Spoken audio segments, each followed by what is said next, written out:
ওরা আমাকে বাসা থেকে বের করে দিয়েছে। কি দিয়েছে মানে? তোর 8 মাস চলে, কিছুদিন পরেই তো তোর ডেলিভারি হবে। তাছাড়া জামাইবাবু বলেছে তোর প্রথম সন্তান ওদের ওখানেই হবে। মা, সবই ঠিক আছে, দিন যত যাইতেছে আমার ব্যথা তত বাড়তেছে। আমি ঠিক মতো কাজ কাম করতে পারি না বইলা আমার শাশুড়ি আমার উপরে অনেক অত্যাচার করে।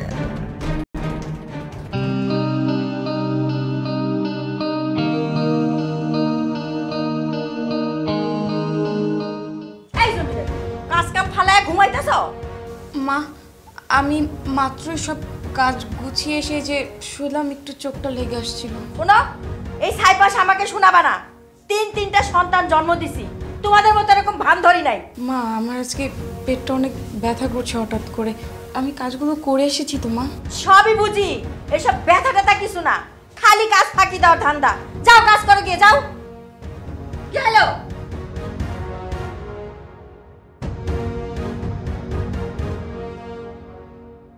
খালি কাজ ফাঁকি দেওয়ার ধান্দা আজকে।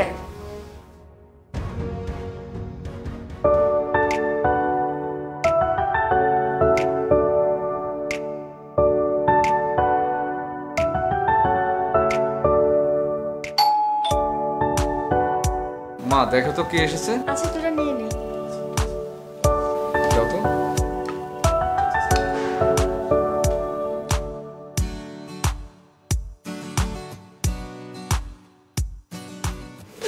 বস মা, বস।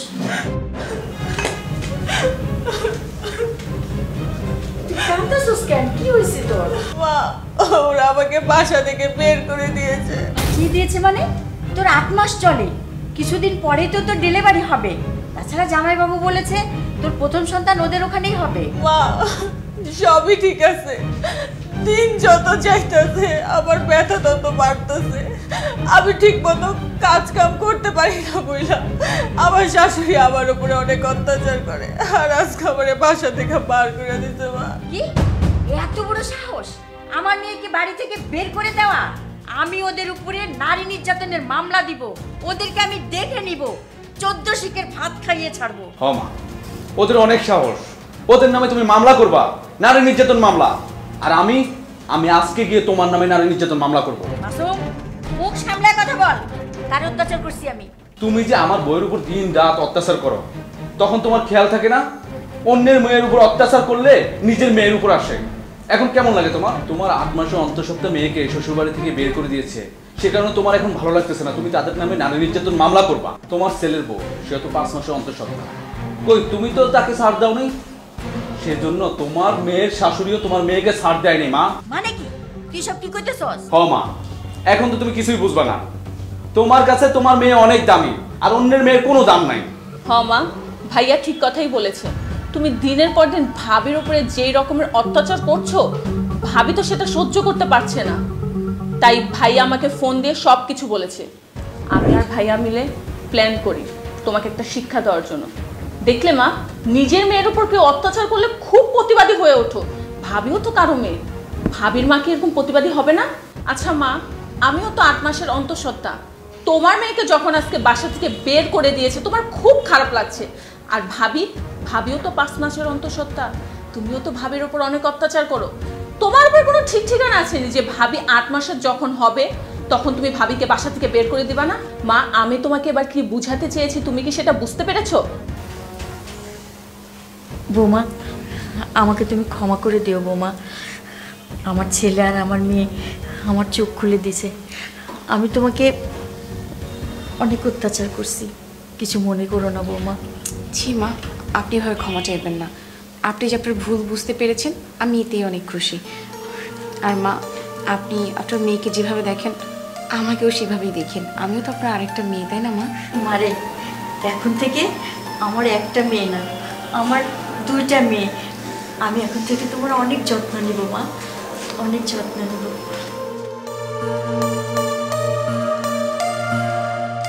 আমি অসুস্থ মানুষ, তুমি চলে গেলে ঘরে রান্না বাড়া দেখাশোনা এগুলো কে করবে? আমার তো না খায় মরতে হবে। আপনি কোন দিক থেকে অসুস্থ আমাকে বলুন তো। বিয়ের পর থেকে শুনে আসছি আপনি অসুস্থ, কিন্তু আজ পর্যন্ত কখনো দেখলাম না আপনাকে ডক্টরের কাছে যেতে এবং কি ওষুধ খেতে।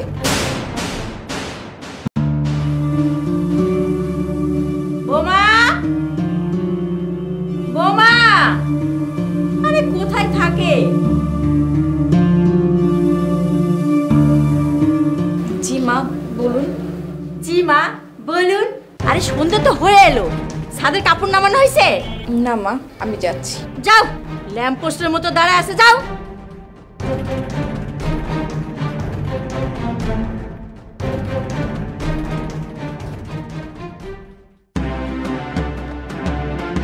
বৌমা, এই যে ফ্যানটা ছাইরে একা একা বসে আছো কেন? যে হারে কারেন্ট বিল বাড়তেছে, একটু হিসাব করে চলতে হইব, বুঝছো? মা, আমি মাত্র রান্না শেষ করে এসে বসলাম, 2 মিনিটও হয়নি ফ্যানটা ছেড়ে বসেছি। শুধু 2 পদ তরকারি রান্না করছো, 2 পদ তরকারি দিয়া ভাত খাওয়া যায়? হ্যাঁ, আমার শুটকি ভর্তা খুব পছন্দ, শুটকি ভর্তা করো, যাও। মা, পেটে কেন জানি খুব ব্যথা করছে, আমি আপনাকে ভর্তাটা রাতে বানিয়ে দিই, একটু কষ্ট করে দুপুরে এগুলো দিয়ে চালিয়ে নিন। তোমার যত ঢং, শোনো, আমিও 3 বাচ্চার মা হয়েছি, বুঝছো? তোমার মতো অত ঢং করি নাই।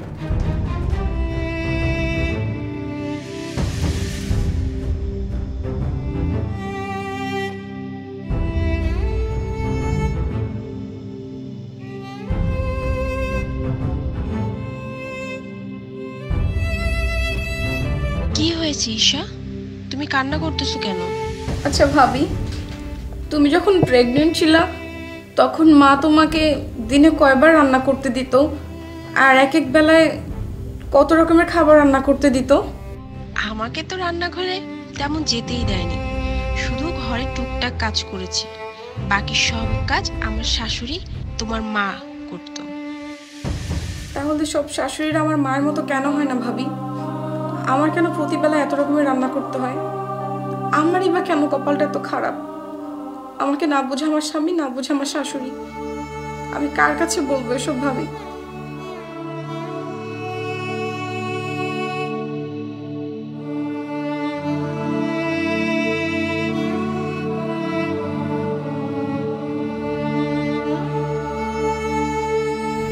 শোনো না, বলছিলাম কি, আমাদের বাচ্চাটা না হওয়া পর্যন্ত আমি আমার বাবার বাড়িতে থেকে আসি। কি বলছো? বাবার বাড়ি কেন যাওয়া লাগবে? তাছাড়া এখনো কাজের বউ খুঁজে পাইনি। তুমি চলে গেলে বাসায় রান্না বান্না করবে কে? আমি আর মা কি খাবো? ও তাই না? আমি জানতাম আমি এই বাড়ির বউ, কিন্তু তোমরা যে আমাকে কাজের মেয়ে ভাবো সেটা জানতাম না। আর তুমি ঠিকই বলেছো, নতুন কাজের মেয়ে না পাওয়া পর্যন্ত পুরান কাজের মেয়েকে বিদায় করাটা উচিত হবে না। দেখো, তুমি যা ভাবতেছো আসলে সেরকম কিছুই না। আমি আসলে তোমাকে বলতে চেয়েছিলাম যে মার তো শরীরটা ভালো না, কাজ বাজ করতে পারে না, সেই জন্য। আচ্ছা বাদ দাও, আমি দেখি মার সাথে কথা বলে দেখি।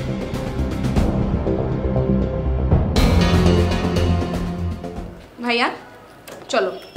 কোথায় যাচ্ছ বৌমা? কোথায় যাবো মানে? আমার বাপের বাড়ি যাচ্ছি মা।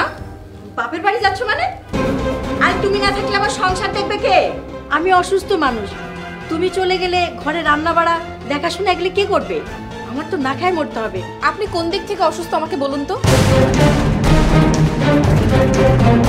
বিয়ের পর থেকে শুনে আসছি আপনি অসুস্থ, কিন্তু আজ পর্যন্ত কখনো দেখলাম না আপনাকে ডক্টরের কাছে যেতে এবং কি ওষুধ খেতে। আর না খেয়ে থাকবেন মানে? আপনি কি রান্নাবাড়া করতে পারেন না, নাকি ছেলের বউকে পেয়ে রান্নাবাড়া সব ভুলে গিয়েছেন? কোনটা? আমি তো আপনার বংশের রক্তকে আমার পেটে ধারণ করেছি, আমার সাথে আপনি যা যা করেছেন এটা কি আপনার মেয়ের সাথে করতে পারতেন? দেখো, তুমি মাকে ভুল বুঝতেছো। প্রেগনেন্ট থাকা অবস্থায় বসে না থেকে টুকটাক কাজ করলে শরীর ভালো থাকে, তাই মা হয়তো তোমাকে বলতো যে কাজ করার জন্য। আসলে তুমি যা ভাবছো তা না। টুকটাক কাজ, টুকটাক কাজ করা ভালো, কিন্তু প্রতি বেলায় 5 রকমের রান্না করা, এই অবস্থায় সিঁড়ি দিয়ে ছাদে গিয়ে কাপড় চোপড় আনা, ফ্যান অফ করে গরমের মধ্যে বসে থাকা, এগুলো খুব ভালো কাজ, তাই না? আমি তো তোমার অর্ধাঙ্গিনী এবং তোমার অনাগত সন্তানের মা। তুমি যদি তোমার স্ত্রী এবং সন্তানের খেয়াল না রাখতে পারো তাহলে বিয়ে কেন করেছি? ও আচ্ছা, বুঝতে পেরেছি, বিনা বেতনে কাজের মেয়ে পাওয়ার জন্য বিয়ে করেছিলে, তাই তো? ভেবেছিলাম বোনটাকে সুখে রাখবে, কিন্তু এতটা অযত্ন রাখবে সেটা বুঝতে পারিনি। মানুষ মাত্র ভুল, আর ভুল মানুষই করে, আর মানুষই ভুল সংশোধন করে। যদি নিজেদের ভুল বুঝতে পারো তাহলে আমার বোনকে নিতে এসো, আর যদি না হয় তাহলে আর কখনোই আমার বোনকে তোমার সংসারে দেব না। বৌমা, আর এমনটা হবে না। তুমি যেও না বৌমা, আমি তোমার সব কাজে সহযোগিতা করব, তোমাকে আমার মেয়ের মতো যত্ন করে রাখবো। বৌমা, আমাকে এবারের মতো তুমি ক্ষমা করে দাও বৌমা। ঠিক আছে বোন, যেহেতু আন্টি বলছে এবারের মতো থাক, যদি সামনে কিছু হয় আমি তো আসছি। যা ঘরে যা। ঠিক আছে। চলো বৌমা, ভিতরে জি চলো। আন্টি চলো। ভিতরে নিয়ে ভাইজান, আপনি কিন্তু না খেয়ে যাবেন না, বসেন।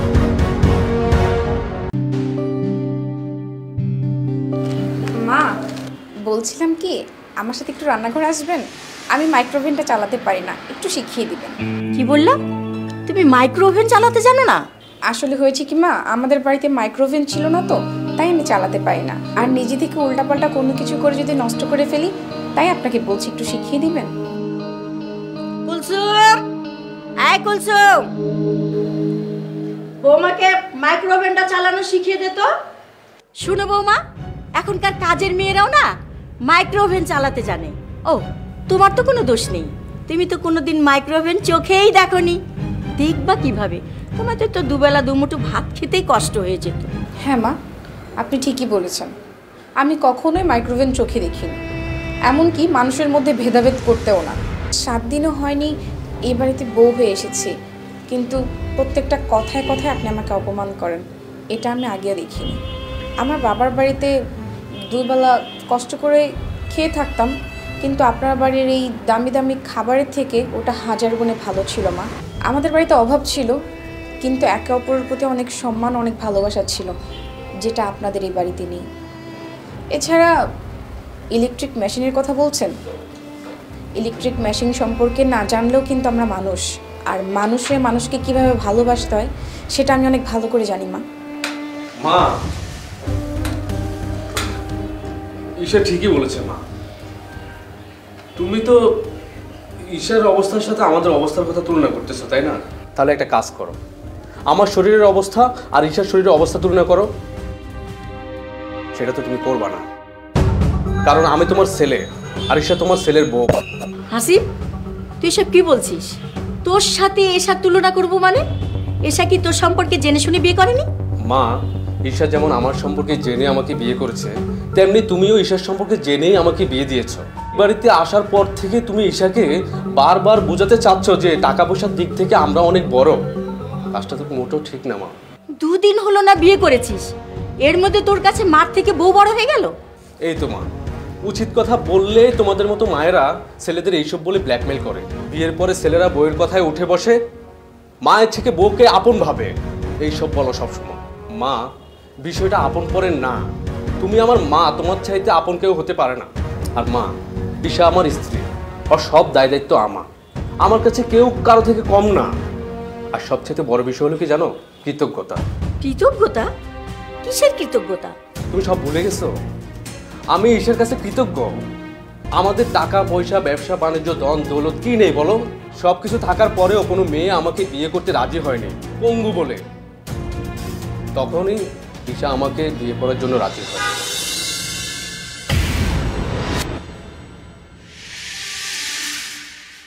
আর তুমি তাকে কখনোই আপন করে নিতে পারোনি, সবসময় অবহেলা, অত্যাচার করেছ, কথায় কথায় তাকে অপমান করো, ছোট বানিয়ে দাও।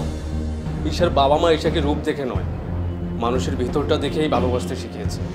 আর তাই ঈশা আমার পঙ্গুত্ব জেনেও আমাকে বিয়ে করতে রাজি হয়েছে, আমাকে বিয়ে করেছে। হাসিব, তুমি এসব কি বলতেছো? আর নিজেকে কেন ছোট করে দেখতেছো?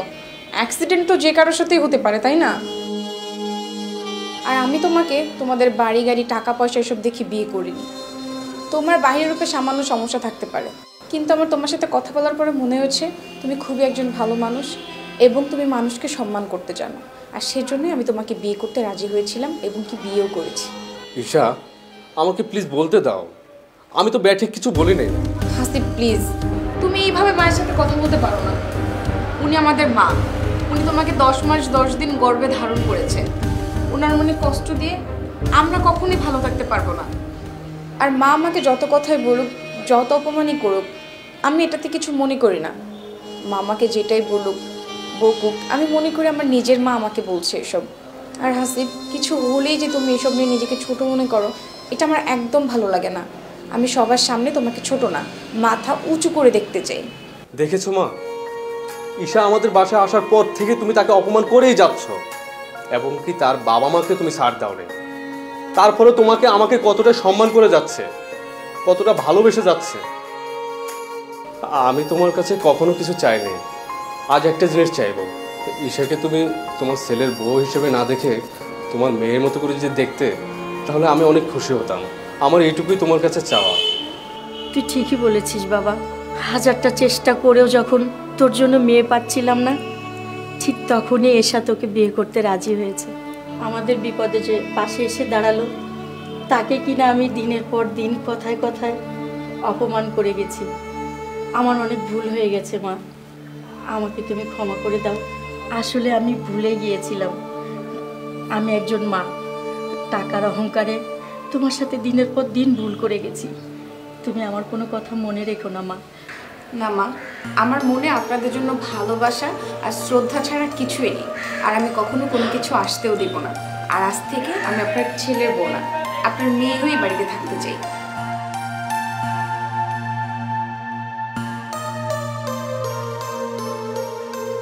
আপনি আমাকে না জিজ্ঞেস করে মাংস উঠিয়ে নিয়েছেন? বোমা, প্রতিদিন বাসি খাবার খেতে খেতে আর ভালো লাগে না, আজ গরম গরুর মাংস দেখে একটু নিয়েছি, খুব ইচ্ছে করছে বৌমা। তাই বলে আপনি আমাকে না জিজ্ঞেস করে মাংস উঠিয়ে নেবেন? আপনাকে কয়েক হাজার বার বলা হয়েছে আপনাকে যেটা দিব ঠিক সেটা দিয়ে খাবার খেয়ে উঠে যাবেন। আমার কথা কি আপনার কানে যায় না?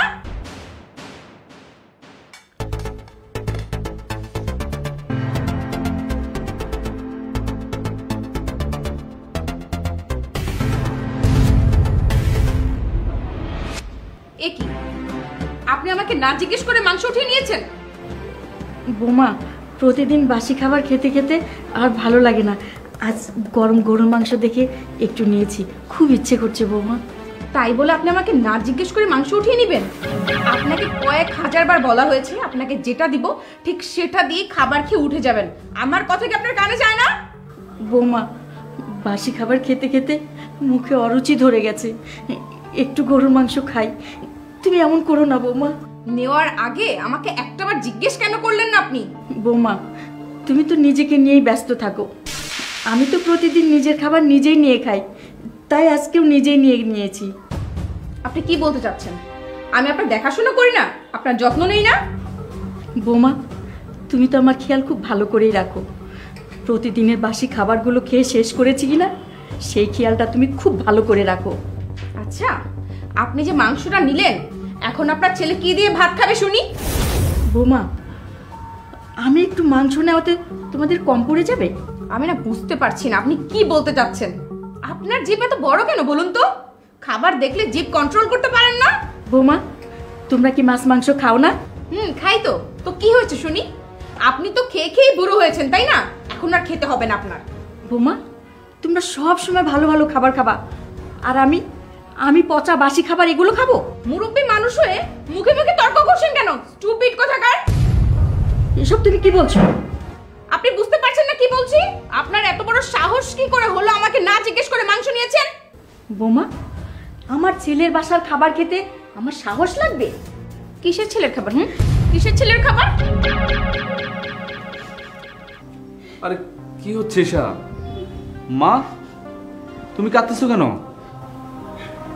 বাবারে, প্রতিদিন বাসি তরকারি দিয়ে আমি ভাত খাই, আজ গরম গরম গরুর মাংস দেখে আমার খুব খেতে ইচ্ছে করছে, তাই আমি একটু তুলে নিয়েছি বলে বৌমা আমার গায়ে হাত তুলেছে। ঈশা, মা যা বলতেছে সত্যি? তুমি মার গায়ে হাত দিয়েছো? হ্যাঁ দিয়েছি, বেশ করেছি। তুই আমার মায়ের গায়ে হাত দিয়েছিস? তোর এত বড় সাহস কি করে হয়? আমার মাকে প্রত্যেকদিন পচা খাবার দিস, তার উপরে তোর আবার বড় বড় কথা। এই, আমি কি ইনকাম করি না?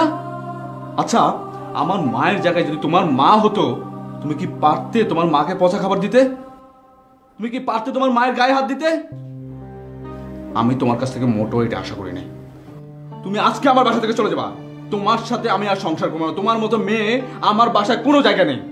মাসুম, আমার ভুল হয়ে গেছে, আমাকে এবারের মতো ক্ষমা করে দাও।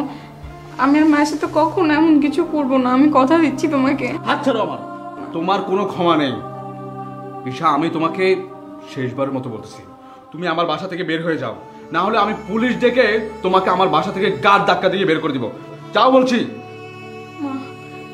তোমাকে আমি বলছি আমার বাসা থেকে বেরিয়ে যেতে।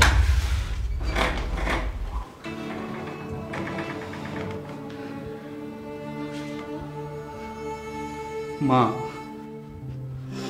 মা তুমি আমাকে ক্ষমা করে দিও মা। আমি কখনো তোমার খবর রাখতে পারিনি মা। ও তো আমাকে দিনের পর দিন বাসি খাবার খাওয়াচ্ছে, আমি বুঝতে পারিনি মা। আমি তোমার কৃতজ্ঞ সন্তান মা, আমি তোমার সেবা করতে পারিনি মা। মা তুমি আমাকে ক্ষমা করে দাও মা। বাবা রে, কোনো মা কি তার সন্তানের উপর রাগ করে থাকতে পারে? তোর উপরে আমার কোনো রাগ কষ্ট কিচ্ছু নেই বাবা। মা, ওকে আমি বাড়ি থেকে বের করে দিয়েছি মা। আমরা মা ছেলে মিলে এখন অনেক সুখে থাকবো মা। তোমার এখন আর বাসি খাবার খেতে হবে না মা। আমি তোমার জন্য একটা কাজের মেয়ে রেখে দেব, আর তোমাকে বাসি খাবার খেতে হবে না মা। আর তোমাকে বাসি খাবার খেতে হবে না।